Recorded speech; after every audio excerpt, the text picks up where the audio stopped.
देखो, हम जब जब भी कहीं डिस्कशन करते हैं तो हमारा प्लान ये होता है कि अगले बंदे को नीचा दिखाया जाए।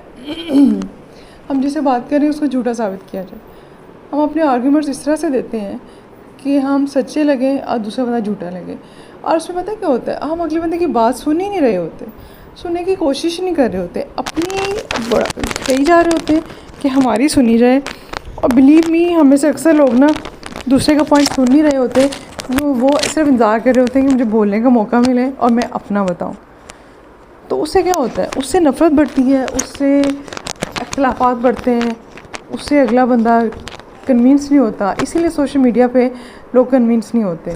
लोग आपके सियासी पॉइंट से, आपके दीनी मजहबी पॉइंट से किसी से कन्विंस नहीं होते। तो आप इसकी जगह ना अपने आप को थोड़ा सा बदल के देखें।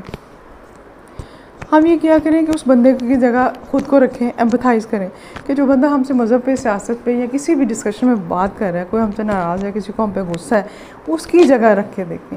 जब हम उसकी जगह रख के देखेंगे ना, तो एक तो हमें वो बंदा बड़े मज़लूम लगेगा, दूसरा हमें अंदाज़ा हो जाएगा कि वो हमें गलत साबित करने के लिए कैसे एड़ी चोटी का जोर लगा रहा है। और अगर आपने उसकी सारी कोशिश, सारी स्ट्रगल फेल कर दी तो क्या होगा, एक तो उसके दिल में आपकी नफ़रत बढ़ जाएगी, और दूसरा ये कि आपने उसको मज़ीद डिफेंसिव पोजीशन पे कर दिया कि वो आपका जो पॉइंट ऑफ व्यू है उसको बिल्कुल ना माने, उसको बिल्कुल गलत समझे। तो ये किसी को कन्विंस ना करने का सबसे बेस्ट तरीका है कि बहस बराए बहस। अगर आप कन्विंस करना चाहते हैं तो खामोशी से अगले बंदे की बात सुने। मैंने ये देखा, मैं रिसेंटली भी मेरा अपने कुछ फ्रेंड्स के साथ भी इंटरेक्शन हुआ, और मैंने देखा उनको किसी को आपके मसले से दिलचस्पी नहीं है, किसी को आपकी खुशियों से गर्ज नहीं है, किसी को आपके पॉइंट ऑफ व्यू से भी गर्ज नहीं है, लोगों को सिर्फ अपनी सुनाने की है।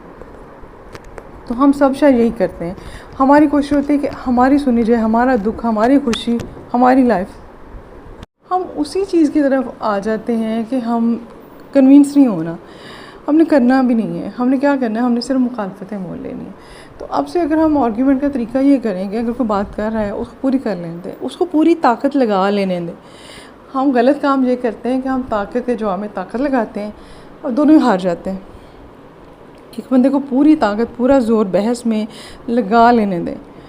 जब वो लगा चुके हैं ना, खामोशी से, खंदा पेशानी से सुने उसकी। जब वो लगा चुके हैं तो फिर कहें कि अच्छा सोचते हैं, करते हैं, आपने जो बात की मैंने सुन ली। अब आपने अगले बंदे को मजबूर कर दिया, इस बात पे सोचने पे मजबूर कर दिया कि ये जो इतना सब्र और हौसले से मेरी बात सुन रहा है, मैं इसकी भी सुन लूँ, मैं इसका पॉइंट ऑफ व्यू भी समझ लूँ। तो मैंने अपने क्लास के ग्रुप्स में भी हर जगह यही देखा, यही झगड़े लड़ाइयाँ देखी कि लोग जो है ना, जवाब देने के लिए बल्कि बेसब्री से जवाब का इंतज़ार कर रहे होते हैं कि हम जवाब टाइम का कि मुझे टाइम मिले मैं जवाब दूं। ना वो किसी का पॉइंट ऑफ व्यू समझते हैं ना सोचते हैं। हम में से हर बंदा समझता है मैं परफेक्ट हूँ, मेरा नॉलेज परफेक्ट है, जो मुझे पता है वो सबसे बेस्ट है। दूसरा जो डफ़र है, दूसरा नालायक है, उसको थोड़ा नॉलेज है, और उसी में फिर हम बहस करते रहते हैं। और अगर आप सही भी हैं, अगर आपको लगता है कि दूसरा बंदा गलत है और आपकी बात ठीक है, तो बस फिर उसका तरीका, आज से हमने उसका तरीका बदलना है। हमने अपने आप को थकाना नहीं है, एग्जॉस्ट नहीं करना, और दूसरे बंदे के दिल में अपने लिए नफ़रत नहीं पैदा होने देनी, अपने पॉइंट ऑफ व्यू के लिए नफ़रत नहीं पैदा होने देनी।